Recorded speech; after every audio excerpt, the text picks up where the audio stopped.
E aí, galera, paz do Senhor. Pra quem não me conhece, eu sou a Rebeca, sou aqui da sede da Sopro Divina em Mauá. E eu vim aqui para mais uma lição desse novo trimestre de 2024. Então, nós estamos agora no segundo trimestre de 2024. O tema da nossa revista, que é o Padrão Bíblico para a Vida Cristã, caminhando segundo os ensinos das Sagradas Escrituras. Então, nós já tivemos a aula 1 e hoje eu vim falar com vocês sobre a lição 2, que a temática é a realidade do Deus da Bíblia. Então, aqui eu já vou passando para o texto áureo, né? O texto principal, que diz assim: Ora, sem fé é impossível agradar-lhe, porque é necessário que aquele que se aproxima de Deus creia que ele existe e que é galardoador dos que o buscam. Então, isso está lá em Hebreus, capítulo 11, versículo 6. E aí, aqui eu já passo para o resumo da lição, que diz assim: A Bíblia Sagrada mostra a existência de Deus para o homem moderno. Então, aqui nós já sabemos, a Bíblia ela vem para nos mostrar a existência de Deus. A palavra do Senhor tem esse intuito, nos revelar sobre o Criador. Então, os objetivos da nossa aula de hoje é compreender a existência de Deus, conhecer algumas ideias a respeito de Deus e conscientizar de que Deus é amor e justiça.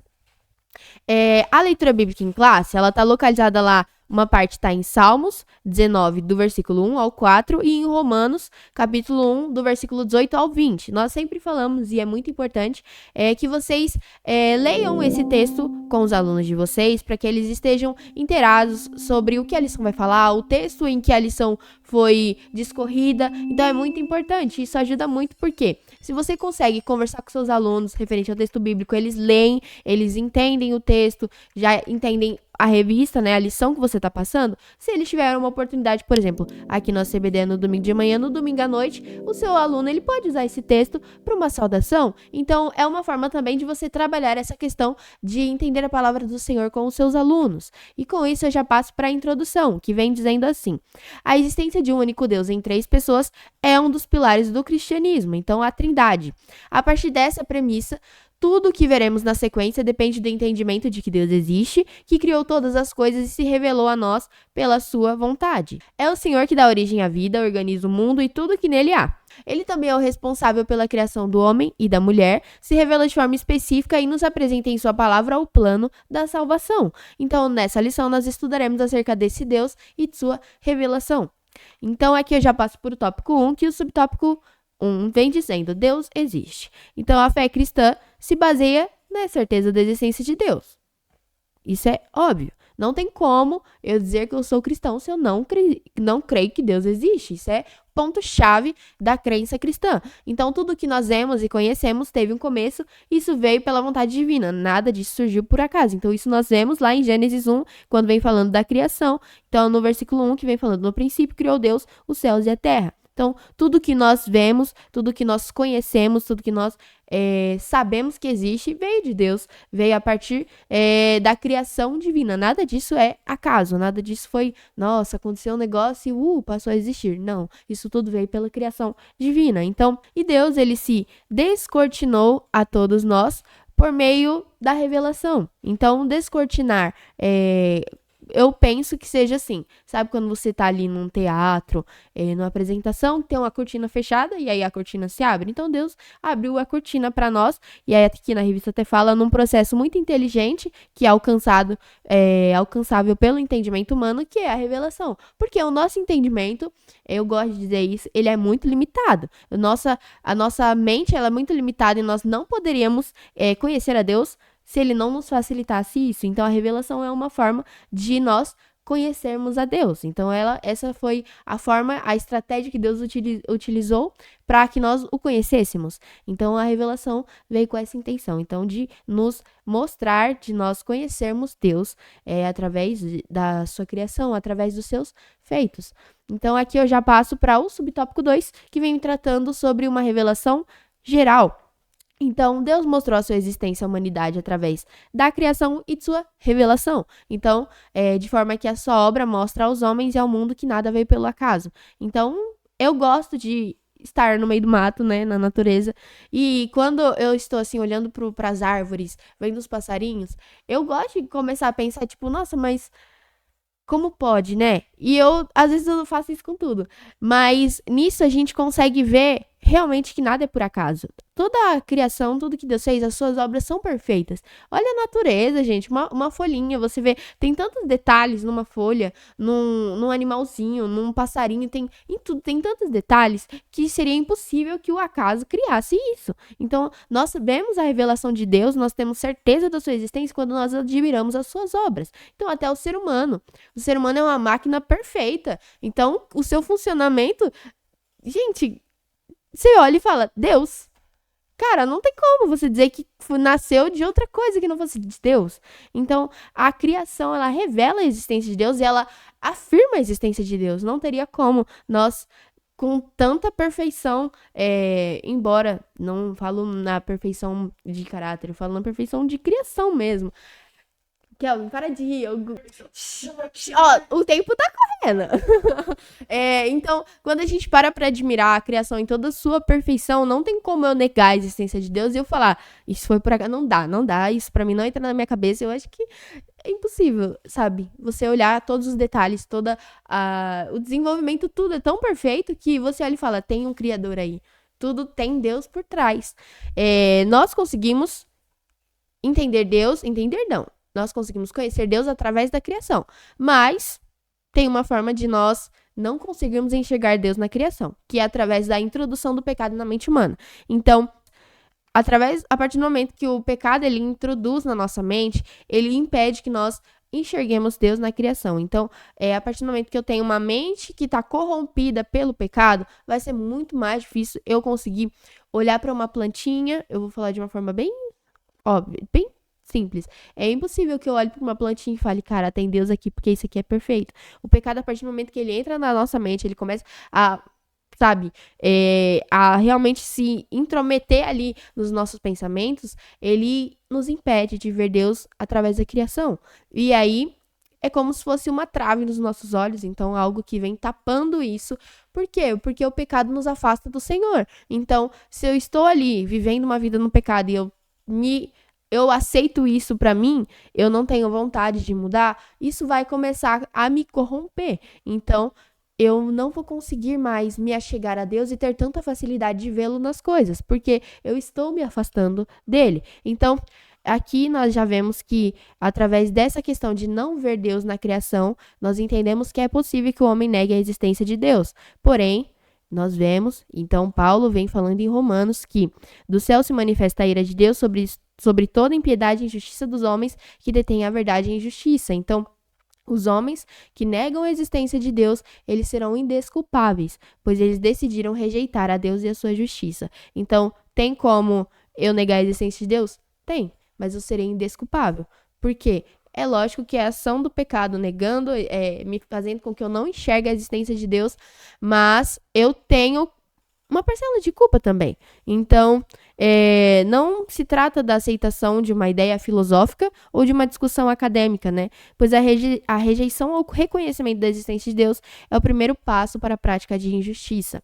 Então, você nega a existência de Deus, você começa a se achar.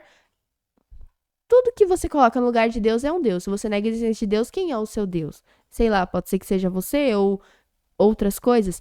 E nisso você começa a praticar a injustiça porque você não tem essa questão do senso.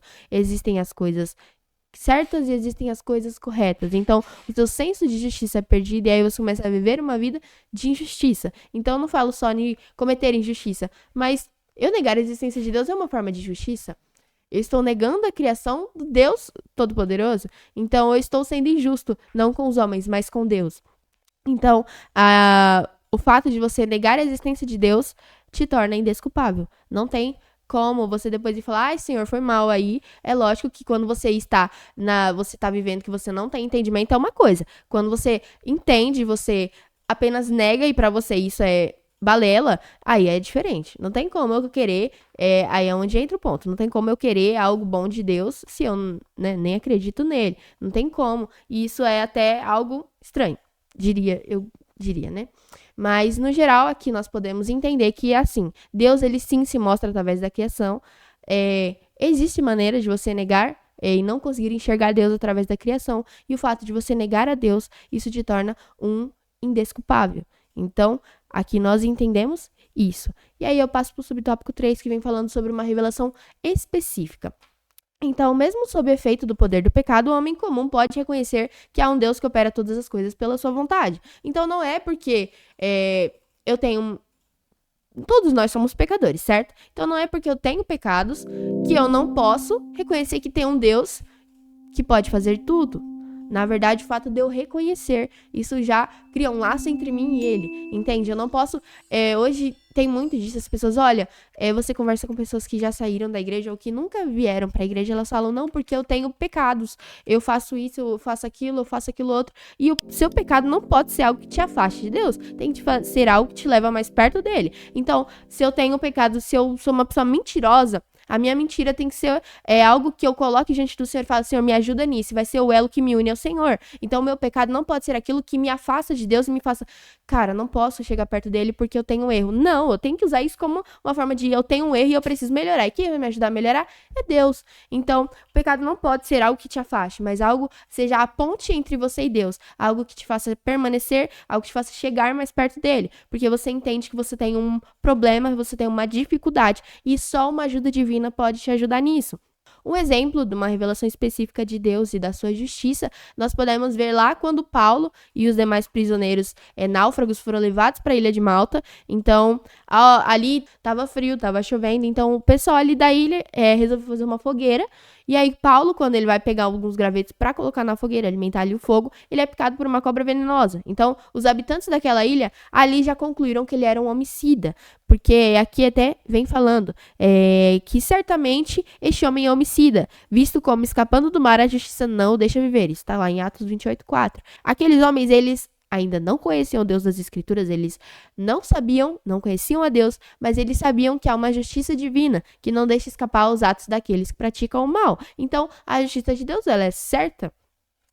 Sim, isso é claro, isso é óbvio, mas é claro que Deus, quando a gente fala justo, a justiça de Deus não é como se Deus fosse um carrasco que só pune as pessoas. Se eu me arrependo, terei que sofrer as consequências. E essa é uma forma de justiça. Então, eu tenho uma vida toda torta, mas a partir do momento que eu conheço o Senhor, eu ajeito a minha vida, eu ajeito o meu modo de viver e começo a passar a viver uma vida de acordo com Deus, a justiça de Deus vai vir para mim. Mas como? Sofrendo as consequências dos atos que eu pratiquei. Então, não adianta pensar, vou ir pra igreja e não vai acontecer nada, eu não vou sofrer as consequências. Não, você vai. A justiça de Deus, ela é certeira. Então, ele faz justiça para os maus, para as atitudes dos maus. Então, não adianta pensar, nossa, só quem é fora da igreja que vai ter justiça divina. Não, você que tá dentro também vai. Todos nós teremos que sofrer com as escolhas que nós fazemos, as consequências. E isso é uma forma de justiça divina. Não tem como fugir dela. Isso aí é certeiro. Então, aqui um subsídio da revista vem falando assim, que o Supremo Ser não se revelou simplesmente para transmitir-nos conhecimentos teóricos a respeito de si mesmo, mas a revelação que ele fez de si mesmo está vinculada a um desafio pessoal, a uma confrontação e a oportunidade de o homem reagir positivamente a essa revelação. Então, como eu falei, nada daquilo que é ruim que você tem, todas as suas características ruins, os seus pecados, nada disso é uma forma de que você pode encarar como uma forma de afastamento do Senhor. Na verdade, tudo isso é o seu elo de união com Cristo. Porque a partir do momento que eu entendo que eu tenho as minhas falhas e que não tem como eu mudar, se eu tenho um relacionamento com o Senhor, eu sou confrontada a mudar. Deus me auxilia nessa mudança. Então, Deus, ele não veio só se mostrar, mostrar os feitos dele, mas ele veio para nos ajudar também a ficarmos mais parecidos com ele. Aqui, passando pro tópico 2, que tem como temática as ideias acerca da pessoa de Deus, nós vamos ver um pouco sobre linhas de pensamentos, outras vertentes, referentes ao Senhor. A primeira, aqui no subtópico 1, é o ateísmo. Então, algo que nós conhecemos e até já falamos em algumas revistas, há uma divisão entre aqueles que acreditam na existência e criação de tudo por Deus e há pessoas que não acreditam. Os que não acreditam que Deus existe e que ele criou tudo são chamados ateus, que são pessoas que discordam da existência de Deus e da sua intervenção em tudo.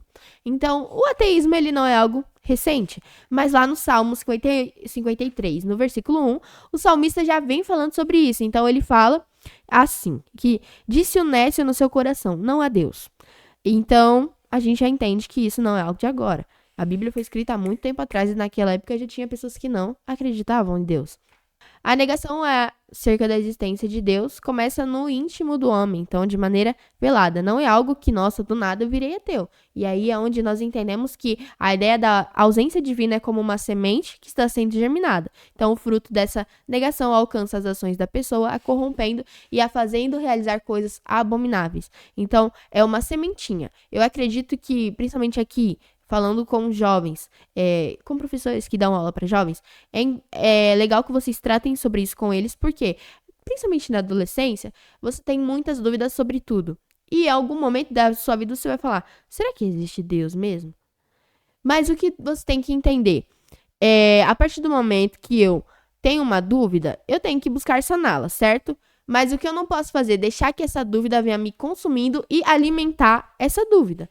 Então, nós sabemos que tem um Criador que fez todas as coisas. Então, o que eu prefiro alimentar?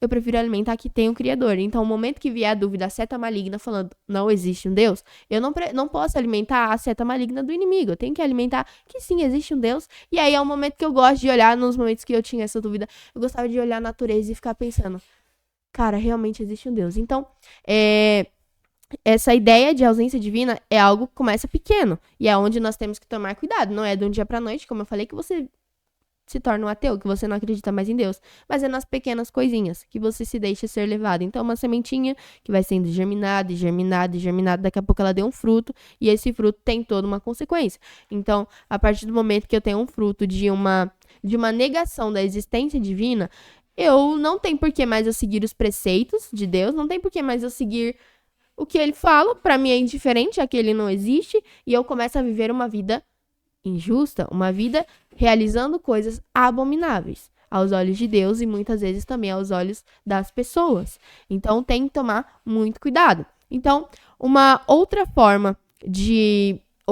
ideia acerca da pessoa de Deus é o panteísmo. E o panteísmo é a ideia que mostra Deus como sendo participante de sua obra criada. Então, no panteísmo, não tem uma separação de Deus e da obra. É como se fosse um só. Já que ele criou, ele também já que ele criou, a obra também é ele. Então, seria como se as obras e Deus fossem Deus. Então, aqui até fala que o salmista deixa claro que a criação e o seu criador possuem uma conexão, mas não se misturam da mesma forma. Que uma pintura não é o pintor e sim uma obra de arte. Então, aqui no panteísmo, a visão é que Deus e a criação são a mesma forma, e não que eles são conexos, entende? Então, é como se Deus e a criação fossem Deus.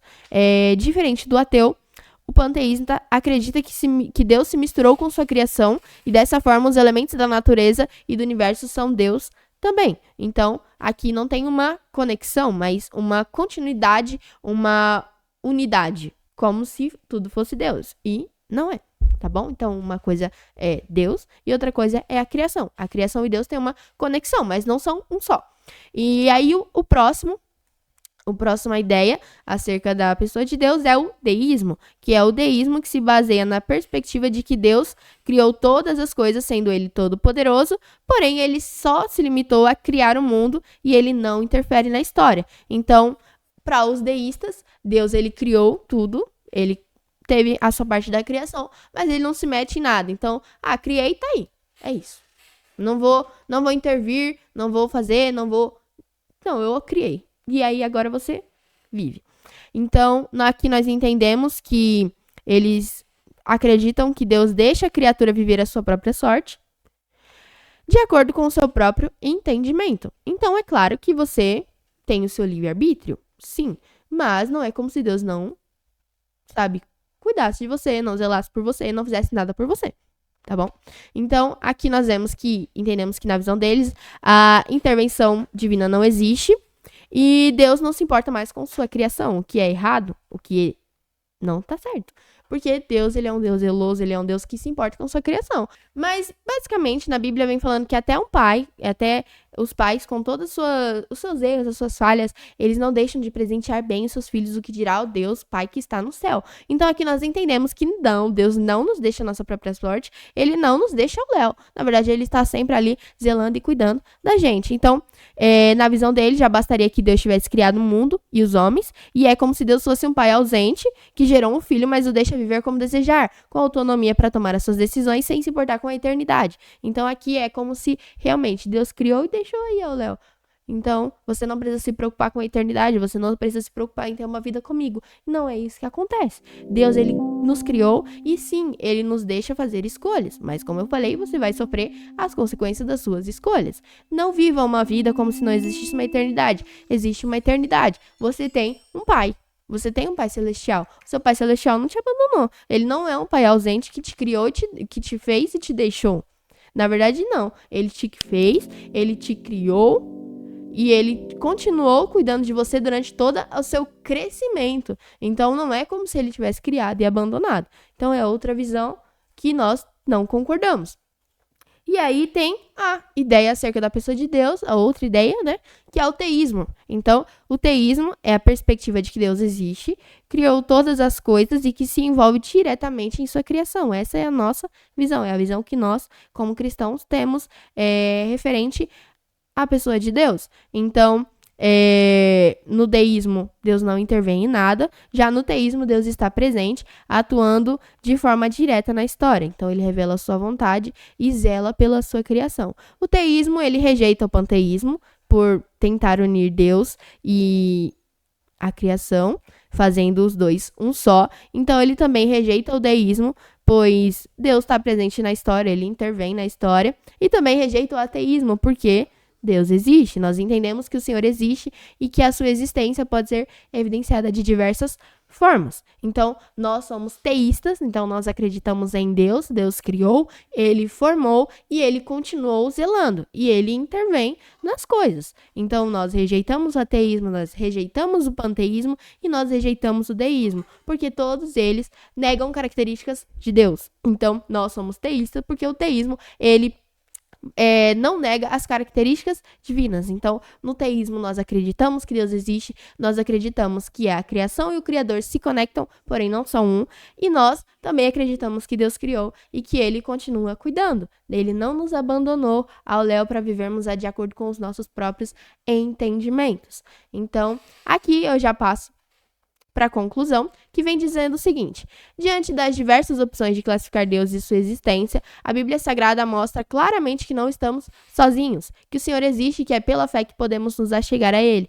Ora, sem fé é impossível agradar-lhe, porque é necessário que aqueles que se aproximem de Deus creiam que Ele existe e que é galardoador dos que o buscam. Hebreus capítulo 11, versículo 6. Então, mesmo diante de nossas limitações para compreender de forma completa a revelação divina, podemos crer pela fé no Deus vivo e verdadeiro. Então, nós precisamos ter fé para crer em Deus. Então, qualquer uma dessas linhas aqui de visões referente à pessoa de Deus podem ser refutadas pela fé. Então, qualquer coisa que negue as características de Deus, que negue Deus, a sua existência, se eu tenho fé em Deus, isso não vai me levar. Então, é claro que sim, dúvidas acontecem, existem. Você não é menos crente, você não é menos cristão porque você tem dúvidas. O que você tem que fazer? Chegar diante do Senhor e falar: Senhor, tenho umas dúvidas estranhas aqui. Me ajude e acrescenta a minha fé. Então, o que você não pode se deixar levar é pelas dúvidas, mas se leve pela certeza. Quando você tiver alguma coisinha aí, olha a criação, admira você no espelho, olha lá e você fala: cara. E aí não é num sentido só de autoestima, mas no sentido de criação. Você procura saber sobre o corpo humano, a máquina perfeita que Deus fez, você olha os pássaros que voam, você olha uma planta que cai da árvore, você olha uma árvore. Olha a criação. Quando você tiver, dúvidas, olha a criação, porque ali você vai conseguir ver as mãos de Deus sobre tudo que Ele fez. Então, eu espero que essa lição tenha te ajudado, tenha auxiliado você, professor, que vai dar a sua aula, que tenha auxiliado você, aluno, que estiver me assistindo também. Eu espero que tenha auxiliado vocês e que tenha trazido um pouquinho de conhecimento para vocês, possa ajudá-los. Então, com isso, essa aula chega ao fim e que Deus abençoe vocês. Não esquece de curtir, de comentar, de deixar o like, de compartilhar os nossos vídeos para que mais pessoas também possam conhecer o projeto das pré-aulas e possam aprender um pouquinho mais sobre a palavra de Deus. É isso. Tchau, tchau!